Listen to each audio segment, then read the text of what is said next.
The grand chamber of the Galactic Council stretched for miles beneath artificial stars. Thousands of species gathered in their designated sections, their voices creating a symphony of clicks, hums, and spoken words that the translation devices converted into meaning.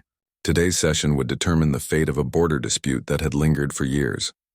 Ambassador Jiwan stood at the human podium, her dark eyes scanning the crowd with practiced calm. She wore the simple gray uniform of Earth's diplomatic corps, unadorned except for a single silver pin shaped like their home planet. Around her, representatives from species that had conquered hundreds of worlds draped themselves in jewels and precious metals. The humans looked plain by comparison, and many in the council preferred it that way.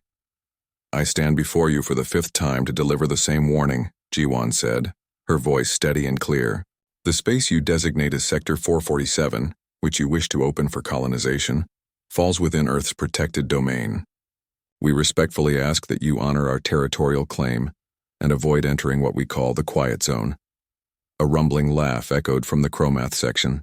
Admiral Velthar rose to his full height, his scaled body gleaming under the chamber lights.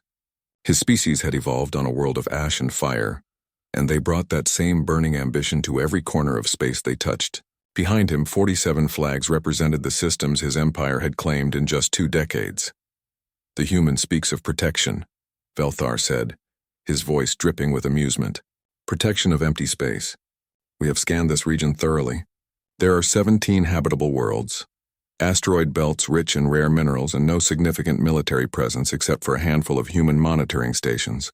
Earth claims this territory not because they use it, but because they fear others will succeed where they have failed." Murmurs of agreement rippled through the chamber. The Chromath had become powerful voices in the council through their military strength and aggressive expansion. Many smaller species followed their lead, hoping to gain favor or avoid becoming targets themselves. Jiwan did not raise her voice. She never did. "We do not claim this territory out of greed, Admiral. We claim it out of necessity. There are forces within the Quiet Zone that do not respond to military power or diplomatic negotiation. We learned this truth at great cost, and we have spent 80 years learning to coexist with what exists there. We offer this warning not as a threat but as an act of mercy." "Mercy?"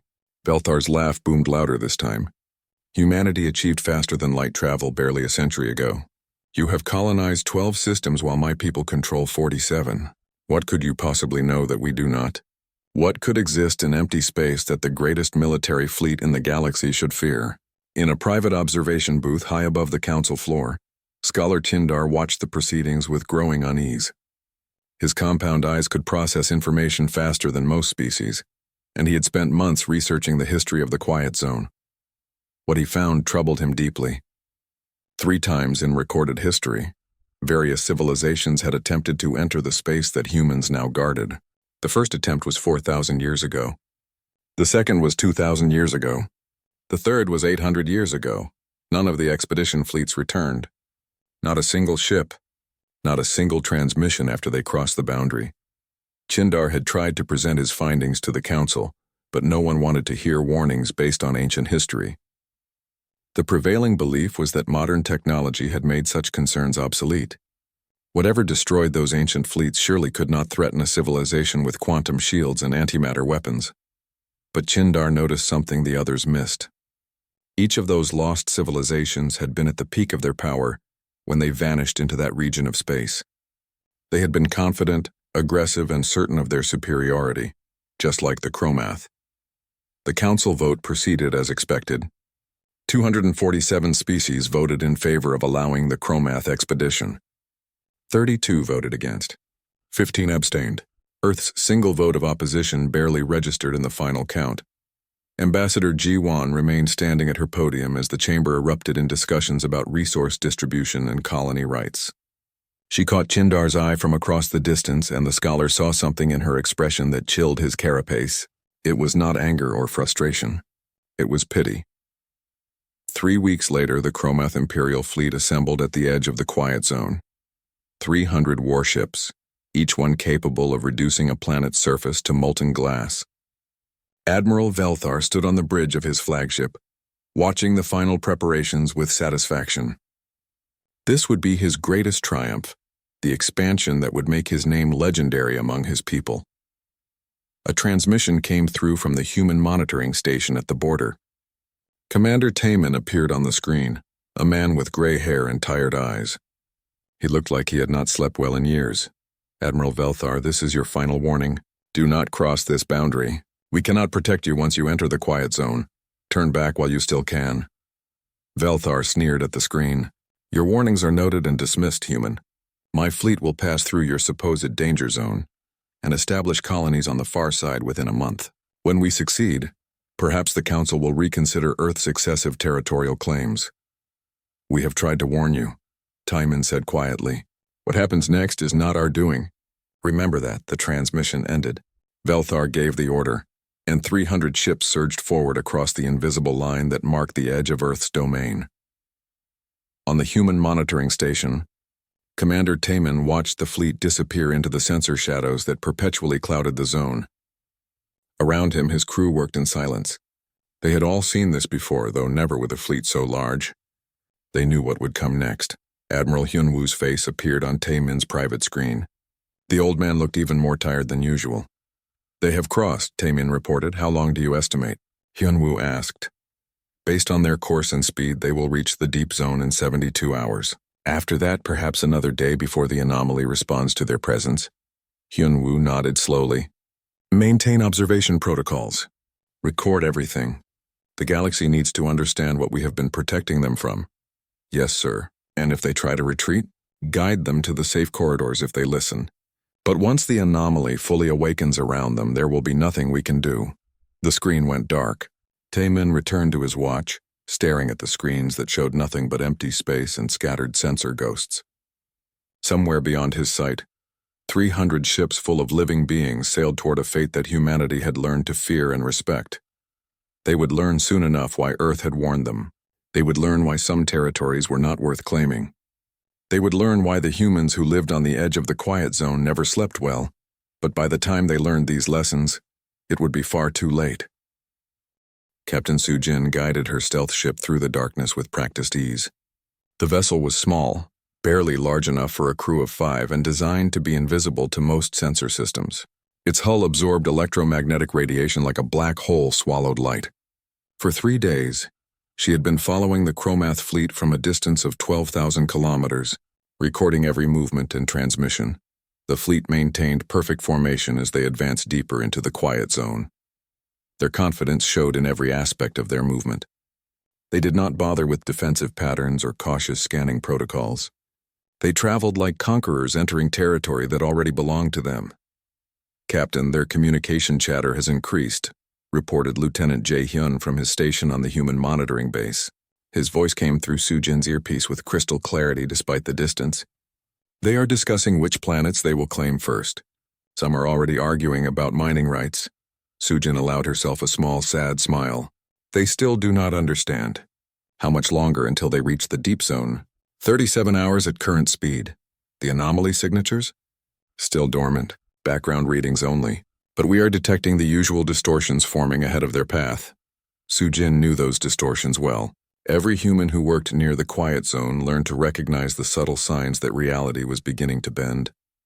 Gravity fluctuations that appeared and disappeared without cause. Time readings that varied by microseconds between synchronized clocks. Phantom signals that seemed to come from everywhere and nowhere at once. The Chromath sensors were detecting these anomalies too. Sujin could intercept their science officers reporting the readings to their commanders. But Admiral Velthar dismissed each report with the same explanation: human technology creating false readings to frighten them away. Some kind of sophisticated trick using hidden projectors or gravitational generators. He could not accept that the universe itself might be warning him. On the second day after crossing the boundary, the Chromath fleet passed through a region where 3 previous expeditions had vanished. The humans had marked this area on their charts with red symbols that meant extreme caution required. Ships that traveled through this space had to follow specific routes, maintain emotional calm among their crews, and keep their weapon systems powered down to minimal levels. The Chromath did none of these things. Their weapons remained hot and ready. Their shields operated at maximum strength. Their soldiers conducted combat drills as they traveled. filling the space around them with targeting locks and weapon signatures. Sub-Commander Velmore stood beside his admiral on the flagship bridge, watching the sensor displays with growing concern. Unlike Velthar, Velmore had actually read the human warnings in detail. He had studied the scattered historical records about previous expeditions into this region. The patterns troubled him. "Admiral, I recommend we slow our advance and conduct more thorough scans," Velmore said carefully. "These gravitational readings are highly unusual. They do not match any known natural phenomenon or artificial generation system." Velthar barely glanced at the displays. "The humans want us to slow down, to doubt ourselves. Every hour we waste is another hour they have to prepare whatever defense they think will stop us. We maintain current speed and formation. Sir, 3 of our ships are reporting navigation errors. Their computers are showing our position as being in 2 different locations simultaneously. Technical glitches. Have them reset their systems. They have reset 3 times. The errors persist and are becoming more severe." Velthar's scaled hand clenched into a fist. "Then they will navigate using visual confirmation and formation positioning. We do not stop for computer problems." Velmore said nothing more, but his concern deepened with every passing hour. Captain Sujin watched all of this from her hidden position. She recorded the growing number of technical anomalies affecting the Chromath ships. She noted the increasing frequency of error reports and system malfunctions. She saw the patterns forming that every human near the quiet zone had learned to recognize. The anomaly was waking up. On the 3rd day, the Chromath fleet reached what humans called the Deep Zone. This was the region where the barriers between dimensions grew thin enough that strange things began to happen with increasing frequency. Human ships that needed to cross this area did so in small groups, following carefully mapped corridors where the reality distortions were weakest. They moved slowly and maintained strict mental discipline among their crews. The Chromath fleet of 300 ships pushed forward in tight formation, their combined mass and energy output creating a signature that blazed across every sensor spectrum like a small sun. The anomaly responded. At first, the changes were subtle. Ships reported seeing other vessels on their sensors that did not match any known fleet positions. When they tried to confirm these contacts, the targets would disappear or would turn out to be their own sister ships seen from impossible angles. Crews started reporting feelings of unease as if they were being watched by unseen eyes. Then the communications began to distort. Transmissions between ships would arrive before they were sent. Messages would repeat in loops or would contain words that the sender swore they never spoke. Some crews reported hearing voices in their communication, channels speaking in languages that had been dead for thousands of years. Admiral Velthar ordered all ships to maintain communication, silence except for essential tactical updates. He believed the humans were somehow infiltrating their systems, playing psychological tricks to break their morale. He still did not understand what they were facing. The crisis reached its peak during the 4th day. Captain Sujin watched in horror as the Chromath fleet began to tear itself apart from within. It started with a single destroyer firing on one of its escorts. The destroyer's captain screamed over the open channel that he was being attacked by human warships, that they were everywhere, that the fleet was surrounded. His sensors showed dozens of enemy vessels closing in from all sides. He fired desperately at targets that his weapons officers could see clearly on their displays, but there were no human ships. The destroyer was firing at its own fleet members. Within minutes, the confusion spread like a virus. Ships throughout the fleet began reporting enemy contacts. Their sensors showed battles raging in all directions. They saw their sister ships being destroyed, saw weapons fire crossing space in patterns that should have been impossible. They responded by firing at anything that their computers marked as hostile. They were firing at each other while their sensors told them they were fighting humans. Sub-Commander Velmore's voice cut through the chaos on the command channel. "All ships cease fire! Cease fire! There are no enemy vessels. We are shooting at each other." But his orders could not be heard over the screaming. Captains reported watching their neighboring ships explode, while those same ships were simultaneously reporting themselves as intact and watching different vessels die. Reality itself had fractured into multiple contradictory versions, and each crew experienced a different truth. Admiral Velthar stared at his displays in absolute incomprehension. His sensors showed his fleet being decimated by human attackers. His tactical officers were shouting target coordinates.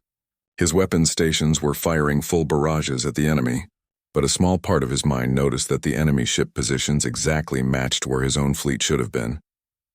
The last coherent transmission from the fleet came from Velmore. His voice had lost all composure, all military discipline. He was simply screaming in terror. "They are not ships. They are not ships. They are us. We are fighting ourselves. They are showing us. Oh gods, they are showing us." The transmission cut off. On her stealth ship, Captain Sujin closed her eyes and whispered a prayer for the dead and dying. Around her, her crew sat in silence, maintaining the emotional calm that allowed them to exist in this space without triggering the same response.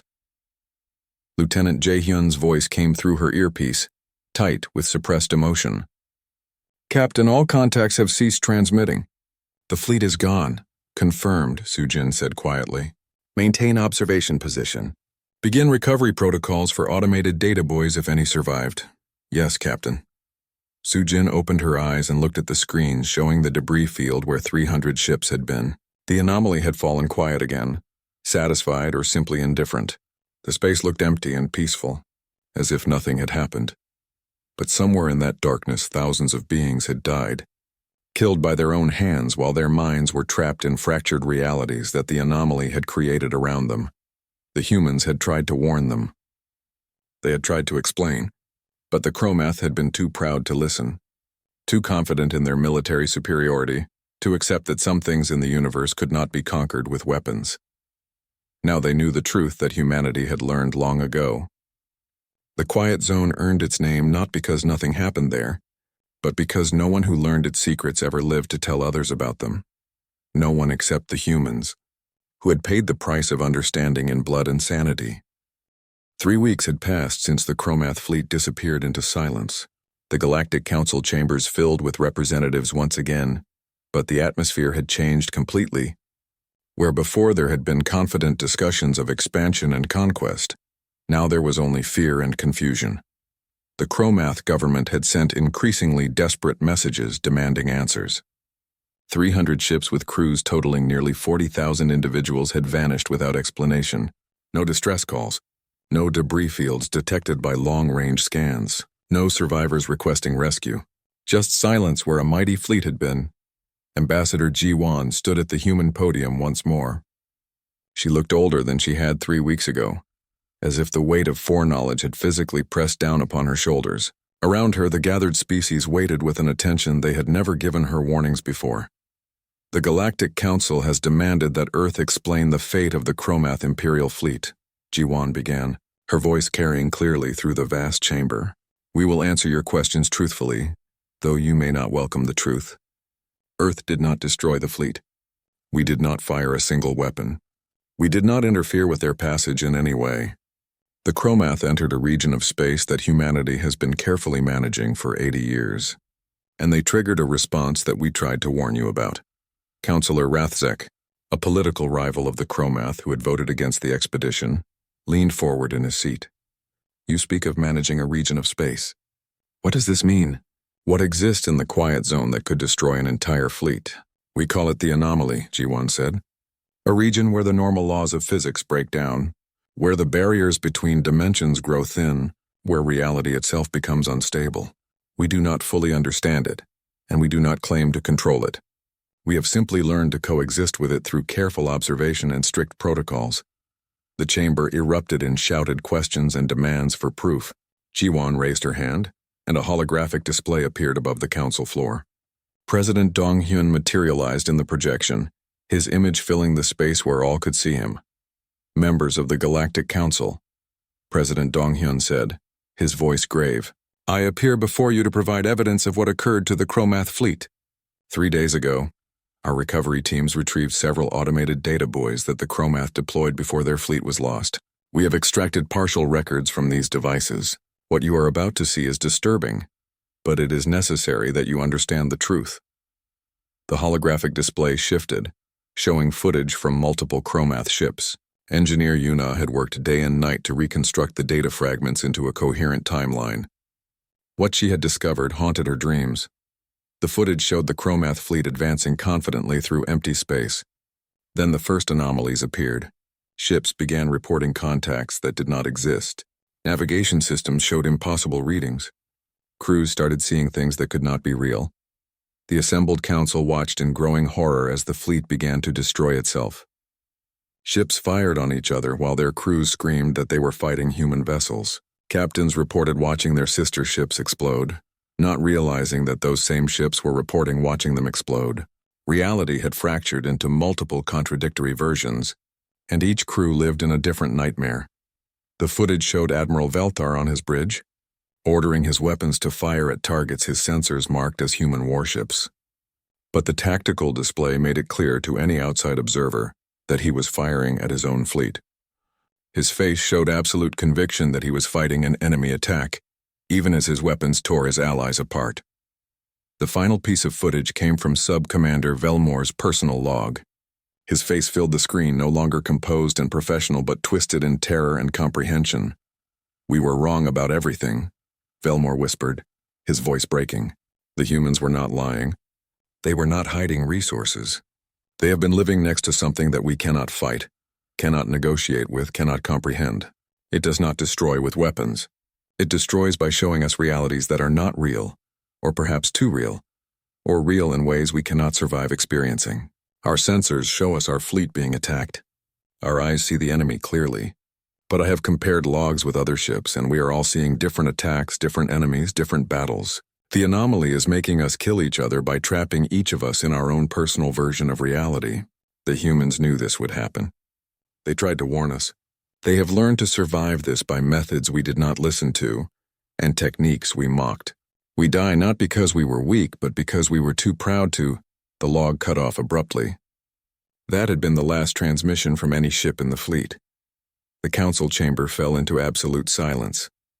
Species that had existed for thousands of years, that had conquered hundreds of worlds, that had seen the birth and death of civilizations, all sat speechless before the evidence of how quickly confidence could turn to ash. Scholar Chindar finally spoke, his voice small in the vast space. "I researched the historical records before the fleet departed. 3 previous civilizations attempted to enter this region. The first expedition was 4,000 years ago. The second was 2,000 years ago. The third was 800 years ago. All were at the peak of their power. All were confident in their military superiority. None ever returned." "Why did you not share this research with the council?" demanded one of the representatives. "I tried," Chindar said quietly. "No one wanted to listen to warnings based on ancient history. Everyone believed that modern technology had made such concerns obsolete." President Donghyun's image spoke again. "Earth discovered the anomaly 83 years ago during our early exploration of this region. We lost ships too. We lost crews. We suffered the same madness and self-destruction that claimed the Chromath. But we had an advantage. We were not a mighty military power. We were a young species, new to the stars, aware of our own limitations. When we encountered something we did not understand, we did not assume we could conquer it. We stopped. We studied. We learned." A holographic image appeared showing the edge of the quiet zone from a human monitoring station. "Over decades, we mapped the anomaly's patterns. We learned that it responds to aggression, to weapon signatures, to hostile intent. We discovered that reality distortions are weakest along certain corridors. We developed protocols for crossing safely. Small groups, minimal weapons, strict emotional discipline among crews. We established monitoring stations to detect and calm disturbances before they grow severe.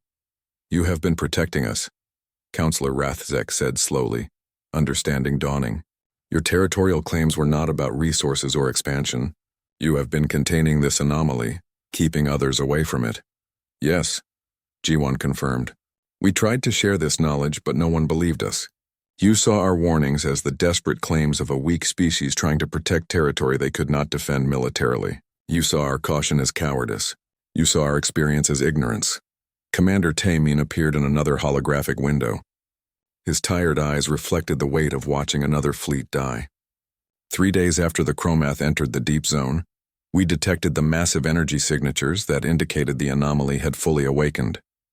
We attempted to guide any survivors towards safe corridors, but we received no responses. 4 days ago, Captain Sujin led a recovery mission to the edge of the affected region. We found debris from approximately 270 ships. The remaining 30 vessels are simply gone, vanished as if they never existed. And the crews? Someone asked from the audience. No bodies, Taemin said flatly. No survivors. No remains. 40,000 individuals disappeared. We do not know if they died or if they were displaced to somewhere we cannot reach. The anomaly does not follow rules we understand. Admiral Hyun-woo appeared beside Taemin's image. The old admiral looked like he had aged a century in 3 weeks. I have commanded Earth's forces in this region for 20 years. I have watched 17 different incidents where ships triggered anomaly responses. Small incidents with 1 or 2 vessels can sometimes be survived if the crews follow emergency protocols. But an incident of this magnitude, with 300 warships all radiating hostile intent simultaneously, created a response beyond anything we have recorded. The Chromath did not just trigger the anomaly. They enraged it. What do you mean, enraged? Demanded a Chromath representative, his voice shaking with grief and anger. The anomaly responds to patterns, Hyun-woo explained. Large amounts of aggressive energy, concentrated weapon signatures, hostile mental states from crews preparing for combat. The Chromath fleet represented the largest concentration of military power ever to enter the deep zone. The anomaly's response was proportionally severe. But worse than that, their presence has destabilized the entire region. We are detecting new distortions appearing in areas that were previously stable. The anomaly is spreading. The chamber erupted in panicked discussions. Species that had colonies near the quiet zone demanded to know if they were in danger. Others questioned whether humanity had the right to keep this knowledge secret. Some accused Earth of allowing the disaster to happen. Dr. Haewon was 93 years old now, but she still remembered the day humanity discovered the anomaly as if it had happened yesterday. She sat in the council briefing room alongside Admiral Hyun-woo, preparing to explain to galactic representatives what Earth had learned through decades of blood and terror. The room filled with delegates from 50 species who had volunteered to learn Earth's protocols for surviving near the anomaly. They came seeking knowledge that might protect their own territories, knowledge that their pride had prevented them from accepting before the Chromath disaster. Now they listened with the attention of students who had learned that their teachers possessed wisdom they desperately needed. 83 years ago, Earth achieved stable faster-than-light travel. Haewon began, her voice still strong despite her age. We were excited, optimistic, eager to explore the galaxy and meet other civilizations. We sent out exploration fleets in all directions from our home system. Most found empty space or lifeless rocks. But one fleet, commanded by Captain Byung-ho, discovered something that changed everything we thought we knew about the universe. A holographic display activated, showing archival footage from those early days. A small fleet of 5 human ships appeared, primitive by current standards but revolutionary for their time. The ships advanced through space that looked perfectly normal on all sensor readings. Captain Byung-ho's fleet entered a region approximately 40 light-years from Earth, Haewon continued. Their mission was to survey potential colony worlds. The first indication that something was wrong came when their navigation computers began showing conflicting data. Ships that should have been traveling in formation appeared to be in multiple locations simultaneously. The footage showed the confusion spreading through the fleet. Crews reported seeing phantom ships on their sensors. Communication between vessels became garbled and distorted. Then the hallucinations began. The crew started experiencing shared delusions, Haewon explained. They saw things that could not exist. Impossible geometries, colors that had no names, spaces that were larger on the inside than the outside. Reality itself seemed to be breaking down around them. One of the delegates, a being whose species relied heavily on logic and mathematics, spoke up. How is this possible? Reality cannot simply break down. There must be a rational explanation. There is, Haewon said. But the explanation requires accepting that our understanding of reality is incomplete. The region we now call the Quiet Zone is a place where the barriers between dimensions have worn thin. Our universe is not the only one that exists. There are other dimensions, other realities pressing against ours at every point. Usually the barriers between these realities are strong enough that they never interact. But in certain regions of space, due to causes we still do not fully understand, these barriers become weak. She gestured to the holographic display, which now showed complex mathematical models. When the barriers are weak, things can slip through. Energy from other dimensions, information, even matter in rare cases. But worse than physical intrusions are the perceptual distortions. When humans exist in a space where multiple realities are bleeding together, Our brains receive input that they were never designed to process. We see things that are real in other dimensions but impossible in ours. Our minds try to make sense of contradictory information, and the result is madness. The footage continued, showing Captain Byung-ho's fleet beginning to tear itself apart. Ships opened fire on targets that their sensors marked as hostile aliens. Crews reported being under attack while simultaneously insisting they were the ones attacking. Reality had fractured into multiple versions, and each person experienced a different truth. 4 of the 5 ships were destroyed, Haewon said quietly. 137 people died in the span of 6 hours. Captain Byung-ho's ship was the only one to survive, and that was purely by accident.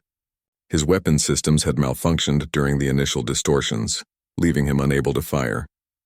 His crew, terrified and helpless, shut down all non-essential systems to conserve power while they waited to die. The display showed a single battered ship drifting through space, dark and silent except for minimal life support.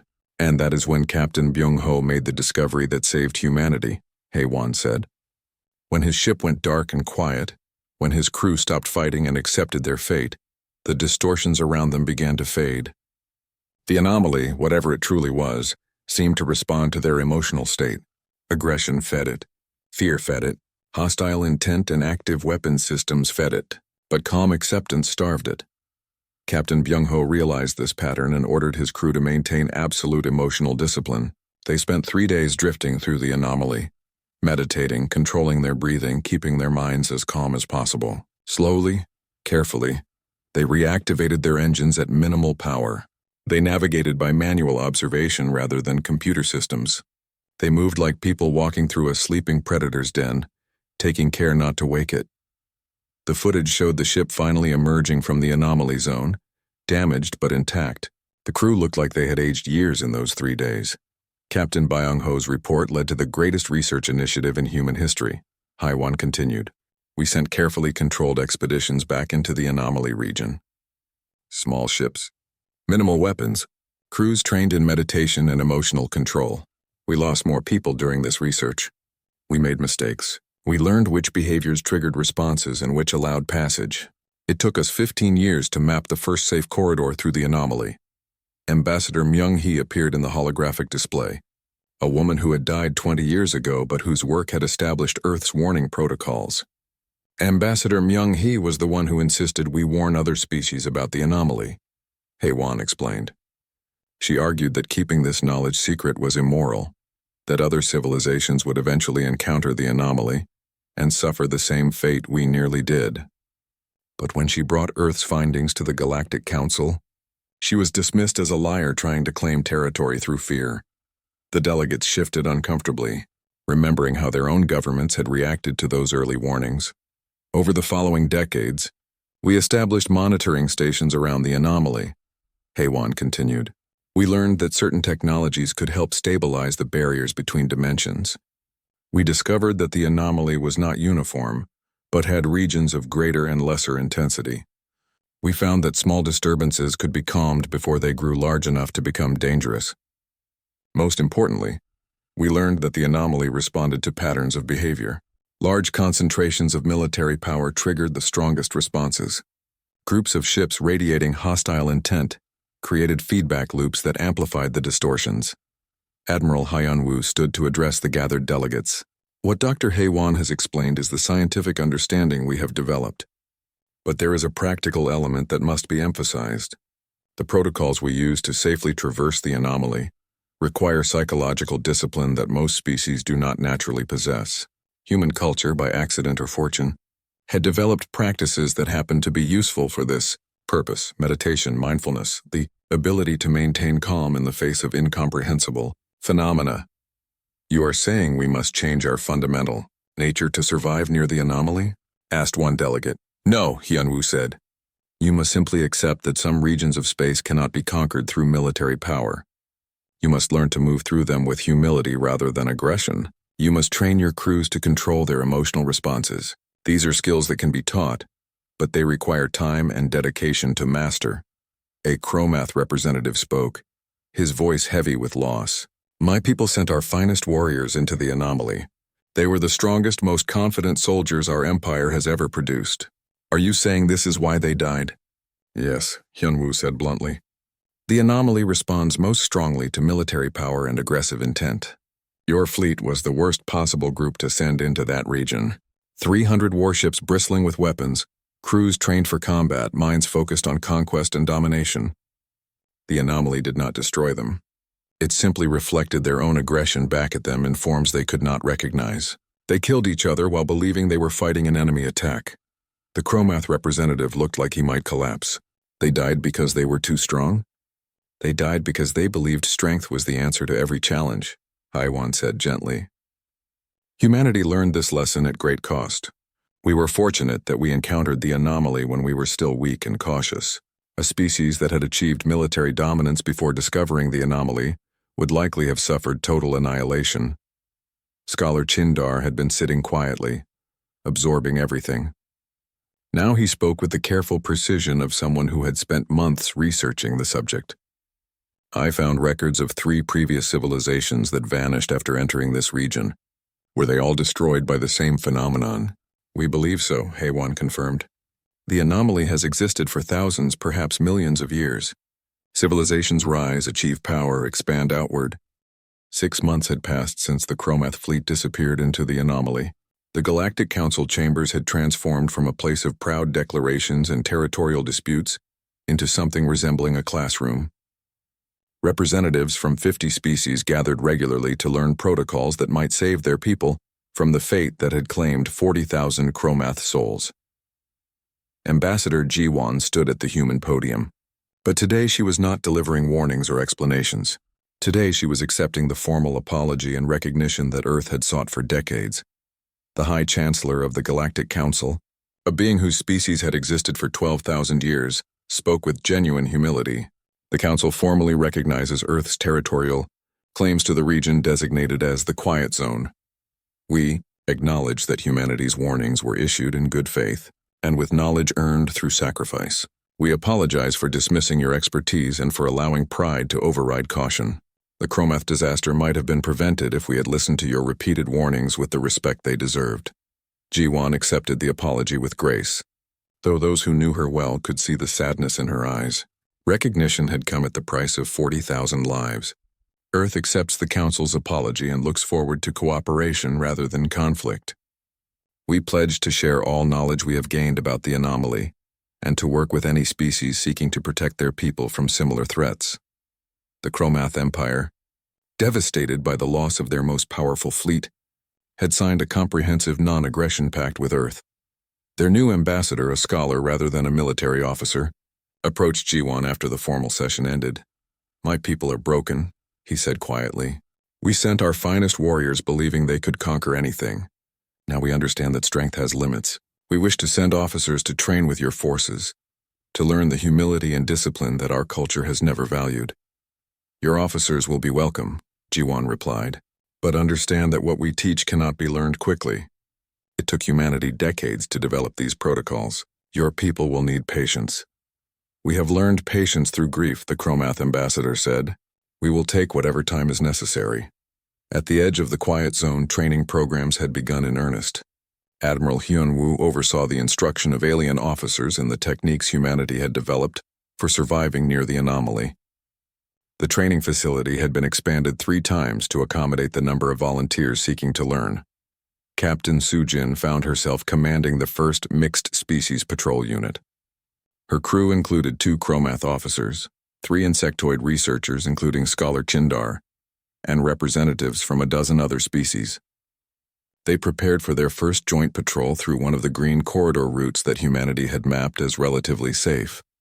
Remember your training, Sujin told her diverse crew as they prepared to depart. Keep your minds calm.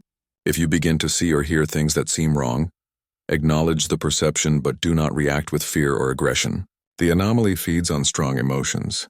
We move through it like water flowing around rocks, not like hammers trying to break them. Lieutenant Jae Hyun, now serving as Chief Communications Officer for the Mixed Patrol Program, monitored their progress from the human monitoring station. Commander Taimin stood beside him, watching the displays with the eternal vigilance of someone who had seen too many ships fail to return. The patrol proceeded smoothly for the first 6 hours. The alien crew members maintained discipline, following the protocols exactly as they had been taught. Then they encountered their first test. A minor anomaly manifestation appeared directly in their path. The sensors began showing contradictory readings. Phantom contacts appeared on the displays.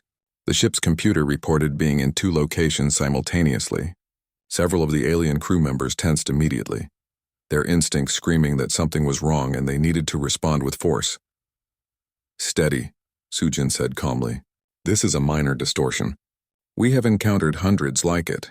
Power down weapons to standby. Reduce engine output to minimum. Everyone, breathing exercises now." The Chromath officers struggled visibly with the discipline required.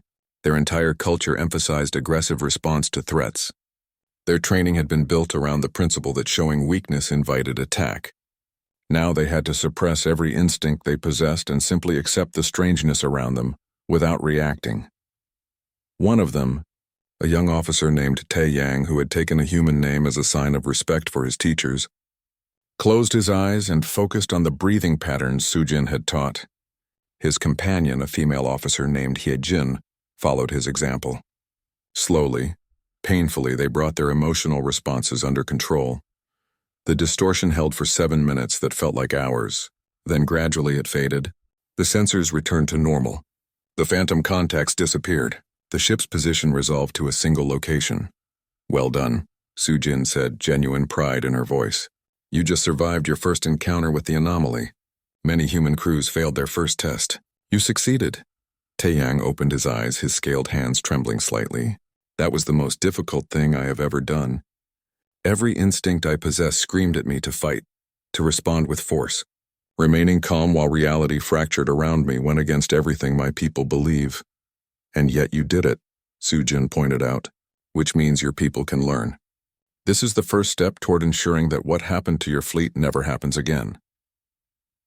Back on Earth, engineer Yuna was making breakthrough discoveries in understanding the anomaly's behavior. She had spent months analyzing the data recovered from the Chromath fleet's final moments.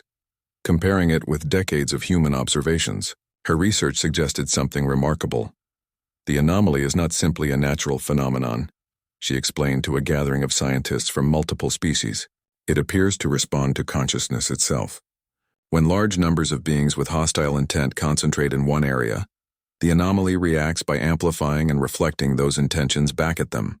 But when beings approach with calm acceptance, the distortions remain minimal." "You are saying it is alive?" asked one of the alien scientists. "Not alive in any way we understand life," Yuna clarified. "But it is reactive, responsive. Perhaps not conscious, but certainly not inert. Our research suggests that by maintaining calm and reducing aggressive energy outputs, we have been gradually stabilizing the anomaly. The red zones in our maps have not grown in 70 years of human presence. Some yellow zones have even transitioned to green." Scholar Chindar processed this information with excitement. "This means the anomaly can potentially be healed or contained through sustained effort." "We believe so," Yuna confirmed. "But it requires the cooperation of everyone in the region. One large military fleet radiating hostile intent can undo decades of stabilization work. This is why the protocols must be followed by all species, not just humanity." The new understanding spread through the galactic community. Species that had once competed for territory near the Quiet Zone now cooperated to maintain stability. The Boundary Protection Initiative, led by Ambassador Jiwan, established coordination between dozens of governments. 3 months into the new cooperative era, Captain Sujin's mixed patrol encountered a larger anomaly manifestation than expected. The distortion was strong enough that even following protocols, the crew began experiencing mild hallucinations. The alien members of her crew, less experienced than the humans, started to panic. Ye Jin was the first to lose her composure. She saw weapons fire crossing their bow, saw hostile ships materializing around them, and her hand moved toward the weapons console before she could stop herself. "Ye Jin, no," Sujin said sharply. The Chromath officer froze, her hand hovering over the controls. Every instinct she possessed demanded that she defend her ship. Her training screamed at her to fire at the enemies her sensors showed clearly, but months of discipline held her back. "What I see is not real," Yejin whispered, more to herself than anyone else. "The anomaly is showing me threats to provoke a response. I will not feed it. I will not repeat the mistake that killed my people." She pulled her hand back and returned to her breathing exercises. The hostile ships her sensors showed flickered and faded. The weapons fire never came. Reality stabilized around her acceptance rather than her resistance. Outstanding, Sujin said softly. That may have been the hardest decision of your life, and you made the right choice. The patrol completed its mission successfully. When they returned to the monitoring station, Commander Taemin greeted them personally. You are the first mixed-species crew to encounter a major distortion and navigate it successfully. This is a historic achievement. Word of the success spread through the training programs. More alien officers volunteered to learn human protocols. The Chromath government established mandatory training for all military personnel serving near boundary regions. Other species followed their example. Admiral Hyunwoo, now in his final year before retirement, watched the transformation with quiet satisfaction. We spent 80 years trying to warn the galaxy about the anomaly, he told Commander Taemin during a private conversation. We were ignored, dismissed, mocked.